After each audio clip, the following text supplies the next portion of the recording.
Hello and welcome to this Fusion 360 tutorial. Today we're going to cover the Revolve feature or tool within Fusion 360. As you can see on screen, I've created 4 activities or challenges, which is either going to introduce the Revolve tool or develop your existing skills and knowledge. If you need any of the final models, documentation linked to these tutorials, you'll find those in the description below. So we're going to jump over to Fusion 360 and start on the first challenge. The first thing I'm going to do is turn on my origins by left clicking on the eye, and I'm going to click sketch and click on this back plane. Now there's 2 ways I could create this design. I could start with a corner rectangle, or I could just use lines. But in this occasion I'm going to click on the rectangle up the top or press R on the keyboard, and I'm going to drag this out. If I check the drawing dimensions, we need this dimension to be 100, and we need the bottom one to be 150. And I can toggle between these. If I need to change those, I click enter. If you have made a mistake and you typed in the wrong dimension, remember you don't have to start the sketch again, you just double click on the dimension and type that in. So what we're going to do next is we're going to create this V shape. And I'm going to click on this line to start my drawing. I'm not going to worry too much about the dimension at the moment. I'm just going to drag this down, and I'm going to drag this line down again. Now, if I move this line, you will see here around this area that a square appears. That means that's perpendicular 90 degrees to the line that I've drawn. Now I do want it to be 90 degrees, but I'm going to just show you another way of doing that. So I'm going to click on that line to snap the line to it. So if I check my dimensions, I know from this point to here it needs to be 25. I'm just going to click enter. And I'm pressing, the way I'm dimension this again is press D for dimension or click on dimension at the top. I need to dimension this one, 25.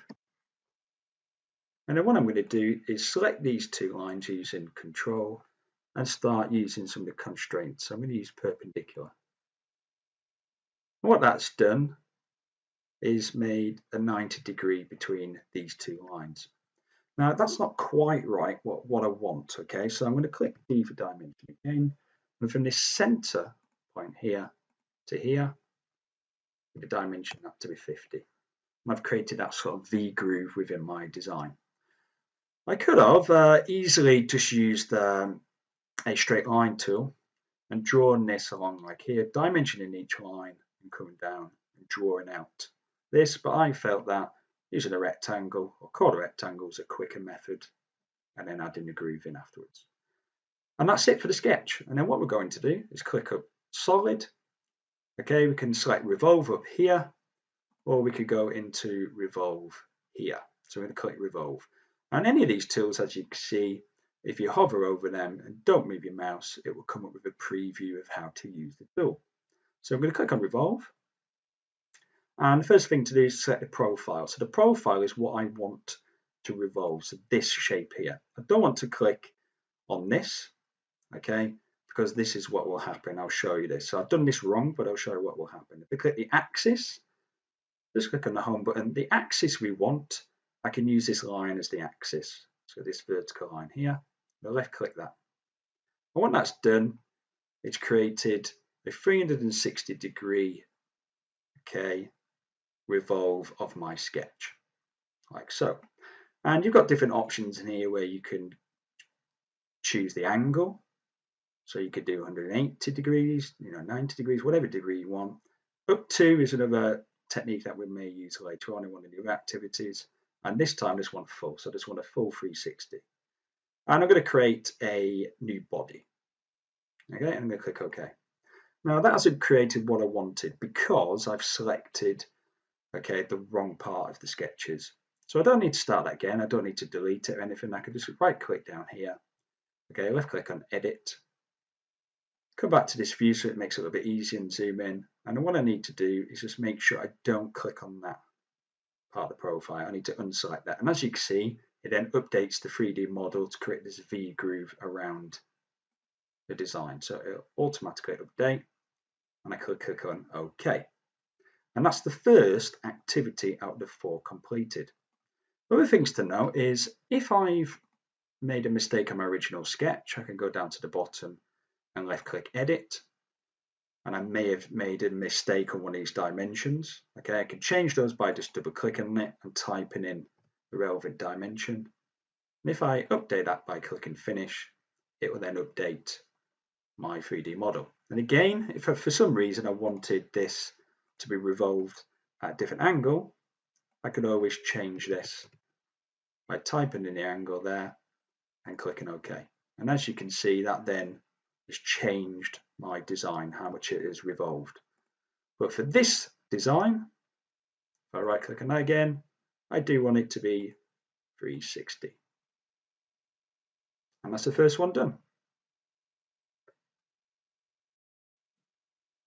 The second activity or challenge for the Revolve feature, as you can see on screen, is to create this vase shape. And what we're going to do here is learn about actually how to dimension a spline. So a spline is a curve, and then we can dimension that accurately to create this shape. So if we jump into Fusion, ways I'm going to turn on my origins. And this is just a method that I use. You can turn them on and off at any time by clicking on the eye. So I've turned those on, and I'm going to click on Sketch, and I'm going to select this back work plane. And if you check the drawing, you'll see the dimensions that you need to use, or you could just follow the rest of the video. So what I'm going to start with is use a L for line, or I go up to create and click on line. I'm going to create this axis down here first. And I'm going to click and drag to the bottom. And I'm going to click D for dimension. I'm going to dimension this to total height. And if I check the drawing, it's 450. I can zoom out using my middle mouse wheel or any of these tools at the bottom. I'm going to use my hand tool here just to pan down. Next one is we're going to create the line at the top, and this time I'm going to type the dimension 5 and enter. And I'm going to do a line at the bottom. Again, I'm pressing L for line each time, just to make things quicker, right, rather than going up to the top all the time. Now the next thing we're going to do is use a spline. So if I show you how to use this first, before we talk about how to dimension the point. So when I hit left click, it will start to the spline. And every time I click, again, depending on where I click, will create a spline point. And then for this design, I need to make sure that I end my sketch on that particular point there. Click on the green tick to end it. Then comes up with all these control points where I can twist and change the shape, okay, by controlling the nodes. And again, these nodes can move in and out and so on.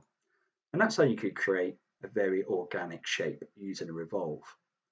So I'm just going to click on that and select delete. And then we're going to use the spline tool to create our shape. Now, if you look at the drawing, what I've got is basically there's 1, 2, 3, 4 points I need to create. So I'm going to start at the top and go 1, 2, 3, 4, and click the green tick. We click escape. And then what I'm going to do is I'm going to roughly just move these to the shape I want, like so. And I could just go and extrude that. But what I want you to do learn in this video as well is to click on the sketch dimension tool or press D on the keyboard, and this will learn how to actually dimension some of these points. So I'm going to use this line here as a datum or as a reference, and I'm going to use this line down here as well. So this point to the center, if we check the drawing, this is 150. That's a very good guess for me drawing that. And then from the bottom, okay, it's actually 125. So you can see how I can accurately control where these points go by using dimensions. Again, from that point to the center, on this occasion is 35. You see it starts pulling in that shape. And from the top this time, it's 100. So that's a very good technique to use to be able to control your points very, very accurately when using a spline. So sometimes if you use a spline, you can get a bit carried away by just creating a shape, and sometimes you may not have an accurate shape. So that's a good technique to use. And like we've done before, okay, if we need to, any of these can be changed by just double clicking on them. And of course, if you change those, it will then distort the actual shape of the sketch. I'm just going to go back into that and change it to 150. We're now going to go up to solid and revolve, either here or here. We're going to select the profile's already automatically selected because it's turned blue. If it hasn't, you could just left click on it. And the axis is this vertical one here. Now, I'm just going to show you what might happen if you choose the wrong axis. So if I choose, say, this one, and I click on that home button and just turn this around, you can see it's revolved it along that horizontal axis there and created this sort of weird shape. And that might be, okay, what you would want if you were doing something else, but that is the wrong axis at this point. Again, if you did, say, the top one by accident, you get something a bit similar. Okay, that sort of shape, like a bowl shape, I suppose, but we don't want that. So it's important that you do select the correct axis, and we're going to use this line here. And as you can see, that's created a full 360-degree, okay, revolve, and that's what I wanted. You could always, all right, change this. So if I just go to angle, sorry, and then drag this, you can see I could change this to any sort of degree I wanted to, depending on the design I wanted to achieve. So I can either type in 360, okay, or I can click on full. Later on, we'll go through some of the other options that we have in here when we do some of the further activities. I'm going to click OK. And then what I could do is then add extra features to this. Okay, and again, we'll learn about this in the future a bit more, but if I wanted to do a shell, for example, I could click on this and I can click in the dimension, click OK. I'm just going to show you what that would do. Click on section, I'm going to go up to my origins and I'm going to select, say, this plane here, and you can see what that's done. It's actually hollowed out that vase sort of shape. Okay, so that's just showing you how to add a quick extra feature using a shell. But again, any of this can be edited, which is, and I know I go on about this a number of times, but this is very important. You never have to start a sketch or a drawing again unless you really messed it up. You can edit your sketch by going in here and updating some of these values. And if I just show you what will happen in 3D, you will see it will then distort the shape because it's looking at your sketch. Again, because I've shelled this out, you will still have a shell on the inside, but obviously it's a different shape this time. Also important to note that if you right click on here, you can go back in and change this revolution that you want. So there you go. So what we've learned is, again, how to use Revolve tool, but this time we've learned specifically how to dimension a spline, which is really an important skill to master. Thanks for watching, and if you found this content helpful, please click like and subscribe, and also check out any other resources and videos created using the links in the description. I'll see you on the next one.